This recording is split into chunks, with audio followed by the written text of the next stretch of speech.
السلام علیکم دوستوں، میں ہوں علی جاوید نقوی۔ دنیا امن کی طرف بڑھ رہی ہے یا تباہ کن جنگ کی طرف؟ آنے والے دنوں میں کیا ہونے والا ہے؟ ایک طرف امریکہ کے صدر ڈونلڈ ٹرمپ امریکی مفادات کے مطابق دنیا میں امن قائم کرنے کی کوششیں کر رہے ہیں۔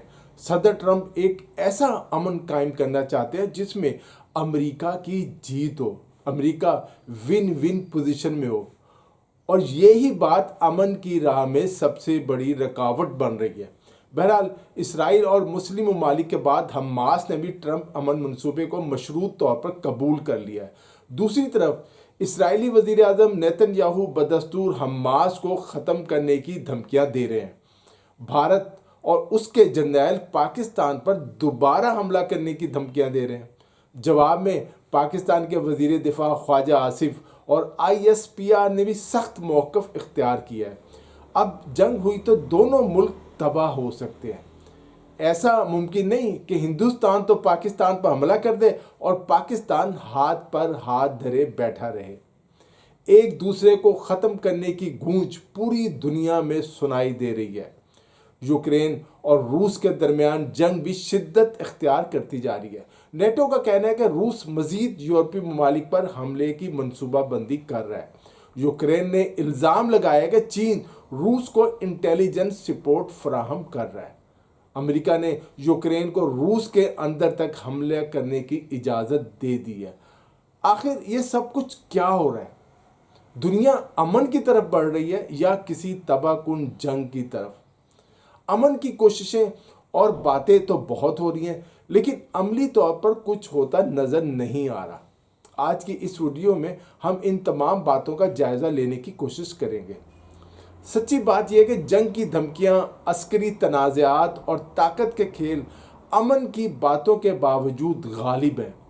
امریکی صدر ڈونلڈ ٹرمپ نے ستمبر 2025 میں ایک 20 نکاتی امن منصوبہ پیش کیا جس کا مقصد غزہ جنگ کو ختم کرنا، اسرائیلی فوجی انخلا، حماس کو غزہ سے بے دخل کرنا اور غزہ میں ٹرمپ کی نگرانی میں ایک انتظامی کونسل قائم کرنا ہے۔ حماس نے اس منصوبے کو مشروط طور پر قبول کیا مگر اپنے تحفظات بھی ظاہر کیے ہیں، خصوصاً ہتھیار ڈالنے اور غزہ خالی کرنے کے حوالے سے۔ یہ ایک اہم پیش رفت تو ہے مگر فوری جنگ بندی کی ضمانت نہیں۔ یہ ایک منصوبہ ہے جس کی روشنی میں معاہدہ ہونا ابھی باقی ہے۔ اگر مذاکرات میں تعطل پیدا ہوا، معاہدہ نہ ہو سکا تو ایک بار پھر جنگ شروع ہو سکتی ہے اور یہ خوفناک ہوگی۔ اسرائیل نے حماس سے ہتھیار ڈالنے کا مطالبہ کیا اور ثالثی ممالک جیسے مصر اور قطر فریقین کو مذاکرات کی میز پر لانے کی کوششیں کر رہے ہیں۔ یوں امن کی یہ کوششیں ایک نازک توازن پر کھڑی ہیں جہاں ذرا سی لغزش دونوں دوبارہ جنگ کی آگ بھڑکا سکتی ہے۔ اسی دوران بھارت اور پاکستان کے درمیان کشیدگی نے دنیا کی توجہ اپنی جانب مبذول کرا لی ہے۔ دنیا تو سمجھ رہی تھی کہ ایٹمی جنگ کا خطرہ ٹل گیا ہے۔ بھارت کی جانب سے اچانک پاکستان کے خلاف جارحانہ بیانیاں اور پاکستان کو ختم کرنے کی دھمکیاں سمجھ سے بالاتر ہیں۔ بھارت نے آپریشن سندور شروع کیا لیکن امریکہ سمیت غیر جانبدار ذرائع اس بات کی تصدیق کرتے ہیں کہ اس میں بھارت کو شکست ہوئی اور اس کے رافیل طیاروں سمیت 7 جہاز تباہ ہو گئے۔ پاکستان نے اندر گھس کر مارا اور بھارت پاکستانی میزائل اور ڈرون حملوں کو روک نہیں سکا۔ یہ پاکستان کو ختم کرنے کی دھمکیاں بچگانہ باتیں ہیں، ورنہ بھارتی وزیر اعظم نریندر مودی کو بھی علم ہے کہ پاکستان کا جواب بھارت کے جواب سے زیادہ سخت ہوگا۔ بھارت اگر ایک ایٹم بم پھینکے گا تو پاکستان جواب میں اس پر 1 درجن ایٹم بم پھینکے گا۔ بھارتی قیادت بھول رہی ہے کہ محض زبانی دھمکیاں بھی بڑے تصادم کو جنم دے سکتی ہیں۔ اس بحران نے پاکستان میں فوج کی پوزیشن کو مضبوط کیا ہے اور عوامی حمایت میں بہت اضافہ ہوا ہے۔ پاکستان اور بھارت کے درمیان جنگ ہوئی تو اس کے اثرات صرف ہمارے خطے تک محدود نہیں رہیں گے، جنوبی ایشیا تک، بلکہ عالمی توانائی اور طاقت کے توازن پر بھی گہرے نقوش چھوڑیں گے۔ عالمی سیاست کا رخ بدل جائے گا۔ روس اور یوکرین کی جنگ بھی عالمی منظر نامے کو پیچیدگیوں میں دھکیل رہی ہے۔ یوکرین نے چین پر الزام لگایا ہے کہ وہ روس کو سیٹلائٹ اور انٹیلیجنس معاونت فراہم کر رہا ہے، جس سے امریکہ اور نیٹو کے لیے ایک نیا چیلنج کھڑا ہو گیا۔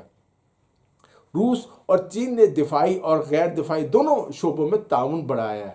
امریکہ نے یوکرین کو روس کے بڑے شہروں پر حملوں کی اجازت دے دی ہے اور میزائلوں کی فراہمی بھی شروع کر دی ہے تاکہ روس کو زیادہ سے زیادہ نقصان پہنچایا جا سکے، جس سے جنگ کے پھیلنے کے خدشات بڑھ گئے ہیں۔ جنگ بندی کا امکان کم دکھائی دیتا ہے کیونکہ دونوں فریق اپنے بنیادی مفادات پر سمجھوتے کے لیے تیار نہیں۔ مجموعی طور پر دیکھا جائے تو دنیا اس وقت امن اور جنگ کے بیچ جھول رہی ہے۔ بڑی طاقتوں کے درمیان توازن بگڑ چکا ہے۔ نیوکلیئر ہتھیار رکھنے والے ممالک کے درمیان تصادم کا خطرہ بڑھ گیا ہے اور ثالثی ادارے غیر مؤثر دکھائی دیتے ہیں۔ اقوام متحدہ، سلامتی کونسل سب بے اثر ہیں۔ ساتھ ہی ساتھ سائبر جنگ، معاشی پابندیاں اور خفیہ کارروائیاں بھی مرکزی ہتھیار بن چکی ہیں۔ یوں امن کی کوششیں اور جنگ کا خطرہ ایک ساتھ چل رہے ہیں اور دنیا ایک کڑے امتحان سے گزر رہی ہے۔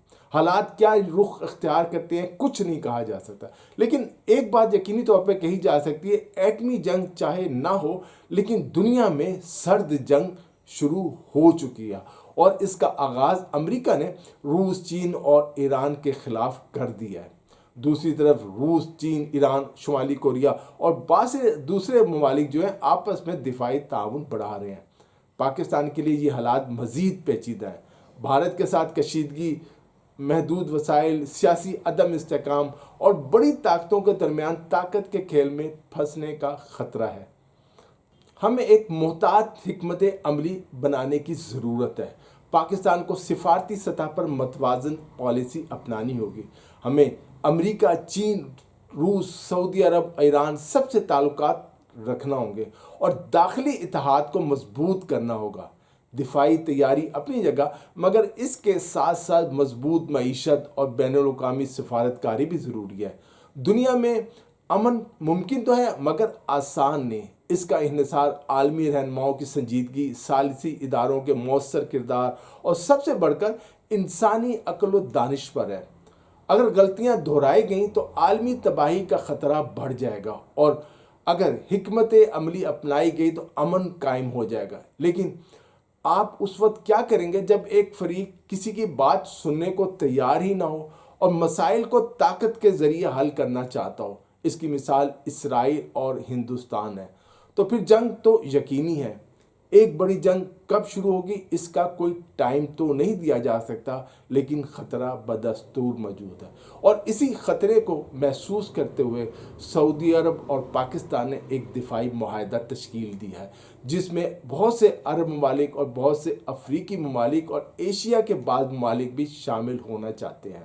پاکستان اور سعودی عرب کے اس دفاعی معاہدے کو اسلامی نیٹو کا بھی نام دیا جا رہا ہے، یعنی جس طرح یورپی ممالک نے نیٹو کی طرز پر ایک فوجی اتحاد بنایا ہوا ہے، اسی طرح پاکستان، سعودی عرب اور بعض دوسرے ممالک مل کر ایک مسلم نیٹو بنا سکتے ہیں اور یہ نیٹو ہی ہندوستان اور اسرائیلی جارحیت کا مقابلہ کر سکتا ہے۔ تو اس ویڈیو میں اتنا ہی۔ علی جاوید نقوی کو اجازت دیجیے، اپنا خیال رکھیے گا، خدا حافظ۔